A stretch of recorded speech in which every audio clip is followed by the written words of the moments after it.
जय हिंद दोस्तों। आइए आज की वीडियो में हम हुमायूं को देखते हैं। हमने अपनी पिछली वीडियो में मुगल वंश का जो हमने शुरुआत किया था, बाबर को हमने पूरी तरीके से पढ़ा था। अब आइए आगे की वीडियो में देखते हैं हुमायूं जो बाबर का लड़का है, ये किस तरीके से मुगल वंश को आगे बढ़ाता है। तो हुमायूं जैसा कि आपको पता है 1530 में जब बाबर की मृत्यु हो जाती है तो हुमायूं को बाबर अपना उत्तराधिकारी नियुक्त करता है। और हुमायूं का भारत में हम दो पीरियड देखेंगे, एक 1530 से 40 तक का और दूसरा 1555 से 56 एक साल का। इनके बीच में जो थे अफगानी शासक जो था शेरशाह सूरी का भारत पर राज्य रहा।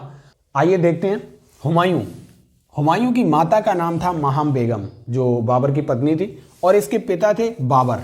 और इसका जन्म हुमायूं का जन्म जो हुआ था वो अफगानिस्तान के वाले रीजन जो है आज काबुल में हुआ था। और इसके 4 पुत्र थे, बाबर के टोटल 4 पुत्र थे, जिसमें एक था कामरान, दूसरा था अस्करी, हुमायूं और हिंदाल। 4 भाई थे ये। और हुमायूं इनमें सबसे बड़ा था, ज्येष्ठ था। इस वजह से बाबर ने हुमायूं को अपना उत्तराधिकारी नियुक्त किया। लेकिन होता क्या है, हुमायूं दरअसल शासक बनने से पहले हुमायूं जो था बदखशां एक जगह थी, बदखशां का सूबेदार था।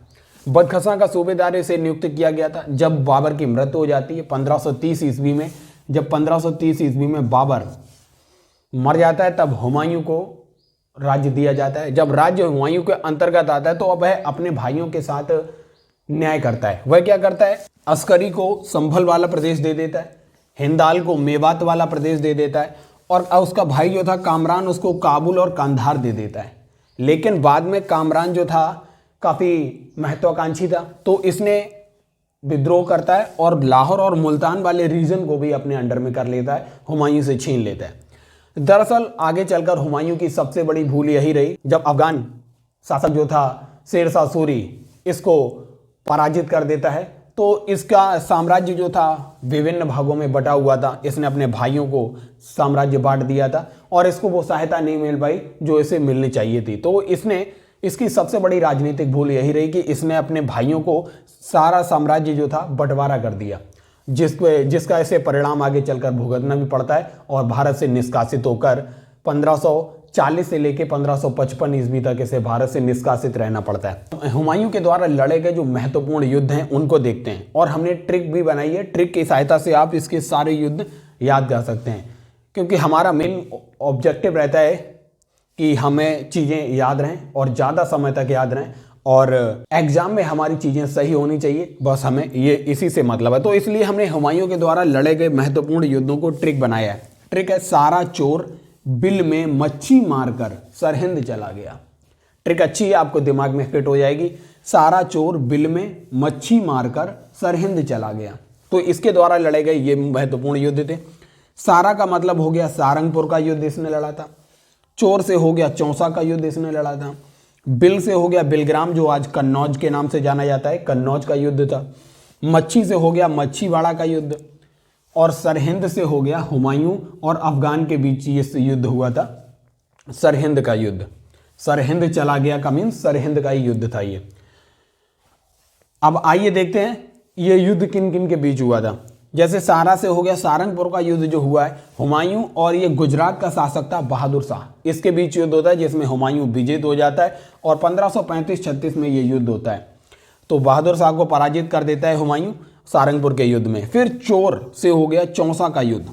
यहाँ इस युद्ध में दरअसल जब ये बंगाल पर आक्रमण के लिए जाता है हुमायूं, उसी समय बंगाल से युद्ध कर कर वापस आ रहा होता है, तभी शेरशाह इसको रास्ते में घेर लेता है और बक्सर के पास में है ये चौसा में वह इससे युद्ध कर देता है 1539 में, जहां पर शेरशाह हुमायूं को पराजित कर देता है और हुमायूं को रण छोड़कर भागना पड़ता है और इसको ये नदी में डूबने से बाल बाल बचा था। और चौसा के युद्ध में माना जाता है शेरशाह और हुमायूं की सेना एक दूसरे के सामने 3 से 4 महीने तक खड़ी रही। शेरशाह की सेना को बारिश के मौसम में युद्ध का काफ़ी अनुभव था, इसलिए जब चौमासा का महीना आ जाता है तो उस समय भयानक बारिश होती है और नदियों में बाढ़ आ जाती है, तभी शेरशाह हुमायूं पर आक्रमण कर देता है। और माना जाता है हुमायूं जब अपनी जान बचाकर भाग रहा होता है तो उसकी एक भिश्ती ने जान बचाई थी।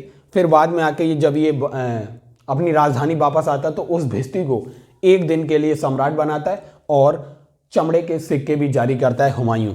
फिर उसके बाद जब वह चौसा के युद्ध में पराजित हो जाता है शेरशाह से, उसी समय वो बिलग्राम जो शेरशाह पुनः आक्रमण करता है हुमायूं पर। हुमायूं पर जब पुनः आक्रमण करता है तो इनके बीच फिर युद्ध होता है, बिलग्राम का युद्ध, जिसे कन्नौज के युद्ध के नाम से जानते हैं। ये 1540 ईस्वी में, और फाइनली हुमायूं यहाँ से पराजित हो जाता है और उसे अपनी राजधानी छोड़कर भारत से भागना पड़ता है। और इस तरह भारत पर एक बार फिर अफगानियों का आधिपत्य हो जाता है। शेरशाह सूरी वंश की स्थापना कर देता है। जब से हुमायूं भारत से चला जाता है तो फिर वह भारत को जीतने का प्रयास करता है। वही था मच्छीवाड़ा का युद्ध होता है। इस मच्छीवाड़ा के युद्ध में अफगान सरदार हैबत खां और तातर खां एवं हुमायूं के बीच युद्ध होता है, जिसमें हुमायूं जीत जाता है। इस तरीके से उसके अंडर में पंजाब वाला भाग आ जाता है। हुमायूं के अंडर में पंजाब वाला भाग आ जाता है मच्छीवाड़ा युद्ध को जीतने के बाद। फिर सबसे अंतिम युद्ध होता है हुमायूं के द्वारा लड़ा गया सरहिंद का युद्ध। इसमें भी हुमायूं और अफगान सेना के बीच युद्ध होता है। अफगानियों का नेतृत्व कर रहा था सिकंदर शाह सूर और हुमायूं का नेतृत्व कर रहा था बैरम खां। 1555 में यह युद्ध होता है और इसी युद्ध को जीतने के बाद हुमायूं भारत पर पुनः आधिपत्य कर लेता है और भारत पर फिर मुगलों का अधिकार हो जाता है। फिर इसी तरीके सरहिंद का युद्ध जीतने के बाद जब भारत पर पुनः मुगलों का आधिपत्य हो गया, इसके बाद हुमायूं की मृत्यु 1556 ईस्वी में दीनपनाह एक पुस्तकालय था, इसी की सीढ़ियों से गिरकर मर जाता है हुमायूं गुलबदन बेगम के द्वारा। गुलबदन बेगम हुमायूं नामा लिखती है, जिससे हुमायूं के समय का इतिहास हमें पता चलता है। और हुमायूं का जो मकबरा ईरानी प्रकृति में बना हुआ है, ये इसकी जो प्रवृत्ति है वो ईरानी है, ईरानी टाइप का मकबरा है।